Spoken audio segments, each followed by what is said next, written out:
ভালোবাসা ভালোবাসা মানে কাউকে জয় করা নয়, বরং নিজেই কারো জন্য হেরে যাওয়া। ভালোবাসা ভালোবাসতে সুন্দরের প্রয়োজন হয় না, প্রয়োজন হয় সুন্দর মানসিকতার। ভালোবাসা হচ্ছে আগুনের মতো, না পেলে ভিতরটা পুড়ে যায়, আর পেলে সারা শরীর পুড়ে যায়। ভালোবাসা মানেই হাত বাড়িয়ে ছোঁয়া নয়, ভালোবাসা মানে প্রিয়জনকে মন বাড়িয়ে হাজারবার স্পর্শ করা।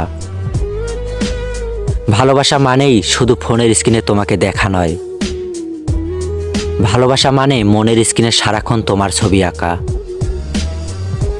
ভালোবাসা মানে সৌন্দর্যের প্রতি দুর্বল হয়ে যাওয়া নয়, ভালোবাসা মানে অদৃশ্য একটা টান বুকের মধ্যে বিরাজ করা। যখন কেউ কাঁদে সেটা হলো আবেগ, যখন কেউ কাঁদায় সেটা হলো প্রতারণা।